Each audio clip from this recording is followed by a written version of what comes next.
दोस्तों आज हम आपको एक ऐसी खातून की कहानी सुनाएंगे जिसने ज़मीन की हदूद को पीछे छोड़कर खला की वसतों में जगह बनाई। ये हैं वैलेंटीना तेरेश्कोवा, जिन्होंने 1963 में तारीख रकम करते हुए खला में जाने वाली पहली खातून का एजाज़ हासिल किया।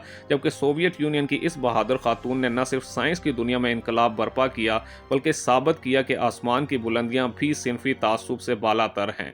चलिए इनके गैर मामूली सफ़र को तफसील से जानते हैं। तो वैलेंटीना तेरेश्कोवा का जन्म 6 मार्च 1937 को सोवियत यूनियन के एक छोटे से गांव मास्लिनिको में हुआ। इनके वालिद ट्रक ड्राइवर थे जो दूसरी जंग अजीम में मारे गए थे, जबकि इनकी मां ने टेक्सटाइल फैक्ट्री में काम करके इन्हें पाला। वैलेंटीना ने बचपन ही से मेहनत की आदत अपनाई, दिन में फैक्ट्री में काम और रात में तालीम। 22 साल की उम्र में इनका जुनून पैराशूट जंपिंग से जुड़ गया। वो हफ्ते में कई बार हवा में छलांग लगाती थी, जो बाद में इनके खला के सफर की बुनियाद बना। 1961 में जब यूरी गेगारियन पहले इंसान के तौर पर खला में पहुंचे तो सोवियत हुकूमत ने एक खातून को भी खलाबाज बनाने का फैसला किया। इस वक्त वैलेंटीना पैराशूट जंपिंग क्लब की रुकन थी। इन्हें 400 से ज्यादा खवातीन में से चुना गया क्योंकि सोवियत खलाई एजेंसी को एक ऐसी खातून चाहिए थी जो न सिर्फ जिस्मानी तौर पर मजबूत हो बल्कि सख्ती बर्दाश्त कर सके। वैलेंटीना ने सख्त तरबियत में अपनी सलाहियतों का लोहा मनवाया, यानी खलाई मशीनों के अंदर तन्हाई में रहना, शदीद ग्रेविटी को बर्दाश्त करना और खलाई गजा के अजीब जायकों को बर्दाश्त करना वगैरह। दोस्तों 16 जून 1963 को वैलेंटीना ने वोस्टोक 6 खलाई जहाज में सवार होकर तारीख बनाई। इनका मिशन तकरीबन 3 दिन तक जारी रहा, जिस दौरान इन्होंने ज़मीन के 48 चक्कर लगाए। खला से इनका मशहूर जुमला, ए परिंदो उड़ने के लिए तुम्हें ज़मीन की इजाज़त की ज़रूरत नहीं और मुझे भी नहीं।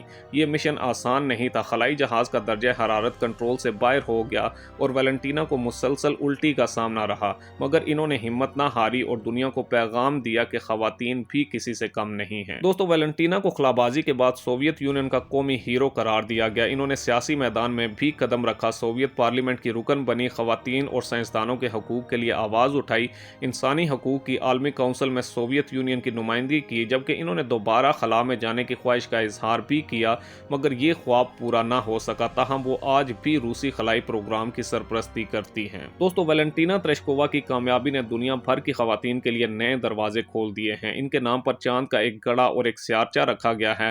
रूस में इनकी तस्वीर डाक टिकटों और यादगारों पर मौजूद है, जबकि वो खवातीन को पैगाम देती हैं कि तुम्हारी हदूद वही हैं जो तुमने खुद तय की हुई हैं।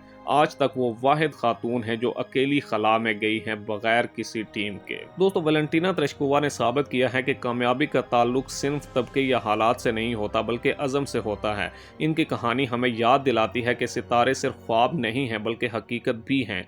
आज भी जब खवातीन मरीख तक के मिशंस पर काम कर रही हैं, वैलेंटीना की जदोजहद इनके लिए एक मशअल राह है। दोस्तों अगर आपको ये वीडियो पसंद आई हो तो वीडियो को लाइक करें, चैनल को सब्सक्राइब करें, अपने दोस्तों के साथ शेयर करें और मज़ीद ऐसी ही पुरस्कार वीडियोस देखने के लिए हमारे साथ जुड़े रहें। अगली वीडियो तक के लिए अल्लाह हाफिज़।